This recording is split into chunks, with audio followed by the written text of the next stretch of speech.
So let's see in this video how to add new column or columns to the data frame. Everyone, my name is Ragnisa. Currently, I work for American Express as a data scientist. My role and responsibilities is quite extensive from R&D to problem solving and client handling. I have a master's degree from North Carolina State University. My previous experience include working for many IT firms in varying roles and from software developer to data scientist. Additionally, I have been working as a part-time Python trainer and career mentor. If you want to know about me, you can visit the upskillspace.wordpress.com. For this exercise, I have loaded the required packages, which is Pandas and NumPy. I have also already loaded the data frame, which is in CSV form, but this can be in any forms depending on where your source data lies. Now let's go ahead and see how to add a new column. So here I'm going to add first a single column. To do that, you have to just say, follow the syntax this way, give your data frame object name, and then the column name.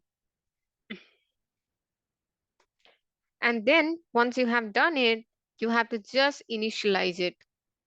Once you initialize, what will happen is, let's have a look.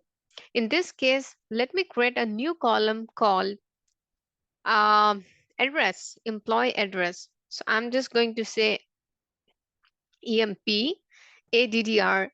And you see, as in my data frame, I just have 4 columns initially. And so employee address does not exist. So if I'm writing this way and this writing this much is not sufficient, if you try to run it, it will throw you error, key error. That basically means this variable EMP ADDR is not recognized by your data frame because this does not exist. So how can we initiate it or create it? So to do that, you just use the equal to operator and assign the value. Now this value can be anything. It can be a single value. Among single value, it can be int, it can be a float, boolean type, or it can be string. All are acceptable. Along with that, it can also be a tuple, basically a list or set. When you are passing tuple, list, or set, you have to make sure the length or the total number of elements in this objects are exactly equal to the number of rows you have in your data frame, right?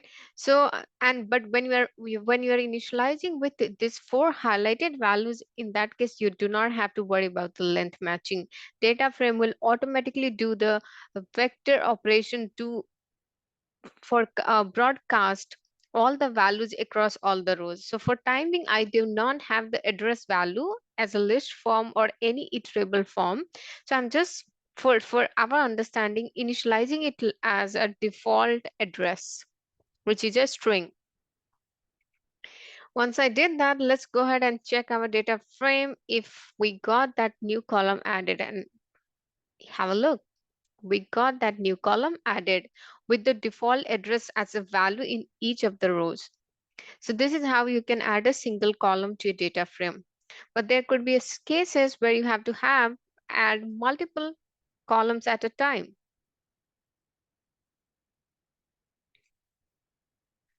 Let's see how to do that. To do that, you have to just go ahead. You need multiple columns, right? So you have to this time pass a list inside a square bracket. So I say, let's say call 1, or maybe let's say for this employee, you have 2 additional information, maybe date of birth, and also you have to now create, let's say, employee past experience or age. Let's have a age. So I want to now add these 2 columns simultaneously to the data frame. These columns do not pre-exist, and we are going to add now. So how to do in this case? For this, of course, you need to have to your right side, you cannot and you are not supposed to use a single values like in this case we did. Rather, you are supposed to just use some iterable objects. So it will be strictly an iterable object of length. It could be two set of values should be there, of course, each one of the length exactly that of the data frame row size. If you don't know how to find the length of a data frame, all you can do is df dot shape that returns an object called a tuple in the form number of rows and number of columns. So the first element of this tuple will always be indicating number of rows in the data frame. So we have 11 rows in the given data frame. In other ways, you can understand we have the attributes or details of 11 employees. And we have how many attributes of each employees? 5 attributes at this point of time. Employee ID, employee name, employee hire date, salary, and address. Okay, so now we know there are 11. So whichever variable you choose here, which should be an iterable, you have to make sure that variable each of the variables are of length 11. Okay, so in this case again I do not have, but I can again pass if I really wish. I can pass it like a two blank or uh, let's try with just a blank values for time being. I initialized it with a 0 and let's display it, and you see it did work. So you can definitely do, but it doesn't make sense because both the columns will pick up the same values, which if that we have to do, why would we create it separately? That would be the task anyway. So if you have two different columns, let's say another case would be, I want to just copy the values that I have in my these two columns of my data frame to those two columns. In that case, the syntax will be this, what we are just going to discuss.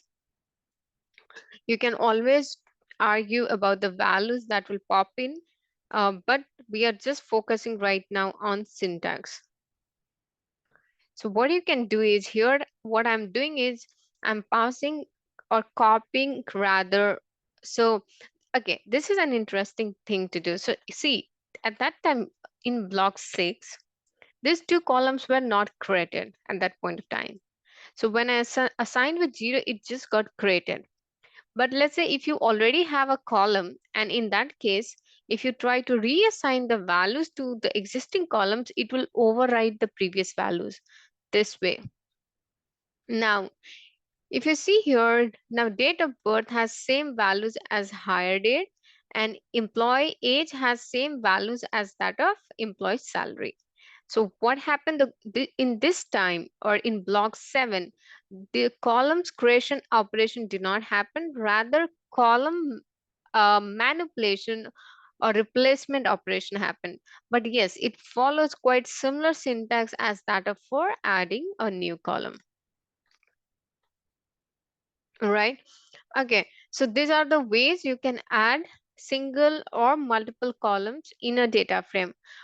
Of course, this looks very easy to do with by this syntax when you have to just add either one column and two columns.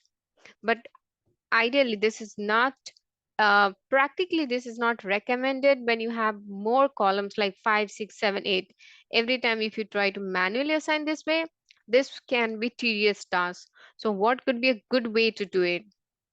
Let's think of a case like when you have 100 new columns to add to the data frames. In this case, would you manually add this way? So the recommendation would be do not try to do so. Take help of loop here. Loop can help you to do. So when you take help of loop, you can do something like this. Uh, I'm just giving you the syntax. I do not have the data for the case we are assuming, but the syntax will be for column in. Let's say you have the list of the columns here, list of columns. As an example, you can think of like you have column A, then column B, and then let's say column C, and then column D. Okay, let's assume these are the columns we want to add to the current data frame. So just replace it here, or you can also store it to some variables like columns and place it here and replace that columns variable here.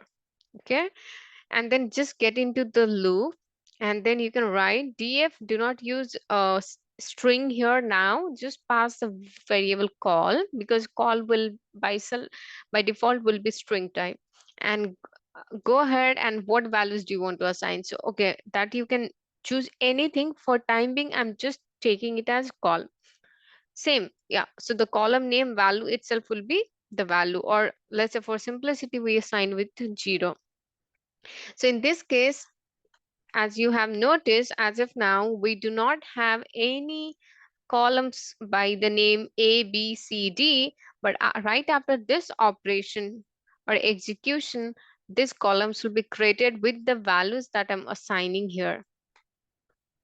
And we just got added 4 more columns A, B, C, D assigned with the values. So which values do you want to assign, that you have to choose, but this is how we keep on adding many columns to a data frame.